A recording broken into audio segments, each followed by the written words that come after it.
হরে কৃষ্ণ। রাধে রাধে বন্ধুরা, গিরিধারী গোপাল সোনা চ্যানেলে তোমাদের সবাইকে সুস্বাগতম। তোমরা সবাই কেমন আছো? আশা করি তোমরা সবাই ভালো আছো গোপাল সোনা কৃপায়। আর তোমাদের গোপাল সোনাও অনেক অনেক ভালো আছে। আজকে মঙ্গলবার সকাল সকাল ভিডিওটা স্টার্ট করলাম গোপু সোনার সেবা পূজা দিয়েই। জীবনের প্রতিটি দিন প্রতিটি সময় যদি ভগবানের সেবা পূজা দিয়ে শুরু হয় তাহলে কিন্তু দিনগুলো কিন্তু খুব সুন্দরভাবেই যায়।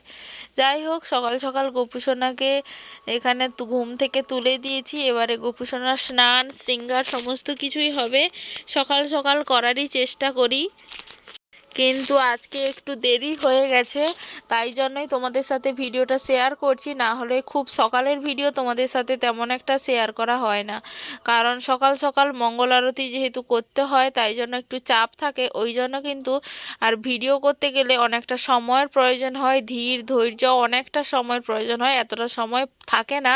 তারপর বাচ্চা ছেলে আছে, সবাই জানো, ছোট বাচ্চা নিয়ে যে কোনো কাজ করতেই না খুবই বড্ড অসুবিধা হয়। বলতে বলতে গরমও কিন্তু পড়েই গেছে। সত্যি কথা বলতে অনেক দিন ধরে ভিডিও কোনো শেয়ার করা হয়নি। অনেক দিনকার ভিডিও মোবাইলে জমে জমে আছে, কিন্তু ভিডিওগুলো যে এডিট করব ছাড়বো সেই উপায় পর্যন্ত নেই। না থাকার কারণ একটাই, বাড়িতে প্রচুর কাজের চাপ। সারাদিন যতই কাজ করি না কেন কাজ যেন মনে হয় শেষই হয় না, যতই কাজ করি ততই যেন কাজ বেরোচ্ছে। এই করে করে কয়েকদিন ধরে ভিডিও করাও হয় না, এডিটও করা হয় না, ছাড়াও হয় না। সত্যি কথা বলতে সারাদিন মোবাইল দেখারও টাইম নেই। সেই রাতে ঘুমোতে যাওয়ার সময় যদি একটু আধটু দেখি তো দেখি, আর তখন এনার্জিও থাকে না। সারাদিন যে সময়টা কি করে চলে যায় সেটা নিজেও বুঝতে পারি না। সকালবেলা আজকে গোপু সোনাকে ফলমূল দিয়েছিলাম ভোগে। বেদানা ছিল, আঙ্গুর ছিল, কুল ছিল, তার সাথে ছিল কমলা লেবু। এই দিয়েই কিন্তু আজকে গোপু সোনাকে সকালবেলা ভোগ দিয়েছিলাম। আর আজকে সমস্ত ভগবানকে খুব সুন্দরভাবেই কিন্তু শৃঙ্গার করেছি, সবাইকে কিন্তু খুবই সুন্দর লাগছিল। আর এই সমস্ত পুষ্পগুলো আমার বাবাদের ঘরেই কিন্তু হয়েছিল, ওইখানে থেকেই দিয়েছে এই ফুলগুলো। আর ওই ফুল দিয়ে যখন ভগবানকে গুরুদেবকে সমস্ত ভগবান গুরুদেবকে যখন সাজানো হয়ে যায় তখন কিন্তু বেশ ভালোই হয়। যাই হোক, সকালের রান্না বান্না আবার স্টার্ট করে দিয়েছি। ভগবানের পূজা হয়ে গেছে, এবার তো দুপুরে রান্না বান্নারও পালা। আজকে ভেজিটেবিল চপ বানিয়েছি। অনেক দিন ধরেই কয়েকটা বিট ছিল, ভাবলাম কি করব, আজকে একটু ভেজিটেবিল বানিয়ে ফেলি। আর মায়েদের ঘরে যেহেতু আলু বাগান হয়েছিল, আলু বাগানে ইঁদুর লেগে গেছে বলে আলু বাগানটা তুলে দিয়েছে। বড় বড় আলু তেমন একটা বেশি হয়নি, সব থেকে বেশি ছোট আলু হয়েছে। আর এই ছোট আলু মা আমাদের ঘরে দিয়েছে, বড় আলুও দিয়েছে, কিন্তু এই ছোট আলুগুলোর দম বানাবো তাই আলুগুলো তেলে কিন্তু ভাজছি। আলুগুলো তেলে জলে সেদ্ধ করিনি, কাঁচা অবস্থায় ছাল তুলেই কিন্তু তেলে ভেজে মশলা দিয়ে দিয়েছিলাম। আদা বাটা, জিরে বাটা, ধনে বাটা, টক দই, তার সাথে একটা টমেটো পেস্ট, এইগুলো দিয়ে নাড়িয়ে চাড়িয়ে ভালো করে করে নিচ্ছিলাম। এতে কাজু বাদাম দিলে খুব ভালো হয়, কিংবা তিল পোস্ত, এত কিছু দেইনি। কাজু বাদাম বাড়িতে ছিল যদিও, তাও দেইনি। টক দই দিয়ে মোটামুটি করে ফেলেছি। আর একটু মেথি পাতা দিয়ে দেবে। যে কোনো নিরামিষ তরকারিতে যদি একটু মেথি পাতা দেওয়া হয় তাহলে কিন্তু সেই তরকারির স্বাদ অনেকটাই বদলে যায়। জানি অনেকে হিং ব্যবহার করে, কেন জানি না আমার হিংয়ের যে গন্ধটা হয় সেইটা তরকারিতে একদমই পছন্দ নয়। নাকি আমি ঠিকঠাকভাবে দিয়ে বানাতে পারি না সেটা আমি নিজেও বুঝতে পারি না। কিসের জন্য এই প্রবলেমটা হয় এখনও অবধি বুঝতে পারলাম না। মাঝখানে একবার হিং কিনে নিয়ে এসে আমি রান্না করেছি, কিন্তু ভালো লাগেনি বলে আমি আর ওই হিং কখনো রান্নায় ব্যবহারই করিনি।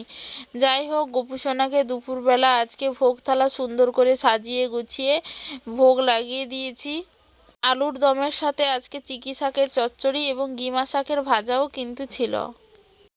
হরে কৃষ্ণ। রাধে রাধে বন্ধুরা, এখন সন্ধ্যাবেলা বসেছি রান্না করতে। আজকে বানাবো ঘি ভাজা রুটি। রুটি মাখিয়ে সম্পূর্ণভাবে রুটি বেলেও ফেলেছি, শুধুমাত্র ভাজবো বসেছি। চলো রুটিগুলো ভেজে ফেলি। যে এখানে সব বেলে রেখেছি, আর এইখানে তাওয়া বসিয়েছি, একে একে করে ভেজে ফেলি। আমি অনেককেই দেখেছি ঘিয়ে ভাজা রুটি করতে, কিন্তু কখনো নিজে বানাইনি। তাই জন্য আজকে একবার ভাবলাম, এর আগে একদিন রুটি ভেজেছিলাম, এমনি প্লেন রুটি ভেজেছিলাম, একটা রুটি মাত্র ঘিয়ে ভেজেছিলাম, জানি না কেমন হয়। তাই জন্য সেদিন দেখছিলাম বেশ ভালোই হয়েছিল, কিন্তু আজকের যে আটাটা মাখিয়েছি এতে কিন্তু আমি অল্প একটু চিনি দিয়েছি যাতে টেস্টটা একটু ভালো আসে। সেদিন কিন্তু এমনি জাস্ট রুটির মতোই বানিয়ে ঘিয়ে ভেজেছিলাম, আর আজকে একটু ঘি দিয়েই চিনি দিয়ে মাখিয়েছি, আর ঘি একটু বেশি করে দিয়েই কিন্তু রুটিগুলো ভাজা করব। সত্যি কথা বলতে আজকে খুব খিদে পেয়েছে, এইগুলো ভাজা করে গোপুসোনাকে ভোগ লাগিয়ে একটু প্রসাদ পেতে হবে।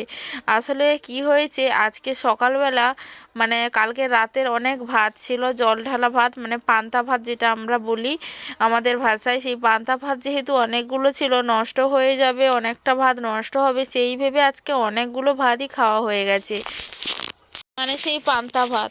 তাই জন্য দুপুরবেলা আর খিদে নেই। তাছাড়া রাতের বেলা কালকে ছেলের গায়ে হঠাৎ জ্বর এসেছিল, জ্বরের ওষুধ বাড়িতে ছিল না, ছেলেকে আজকে সকালবেলা ডাক্তারের কাছে নিয়ে গেছিলাম, ওকে ডাক্তার দেখিয়ে নিয়ে এসেছি।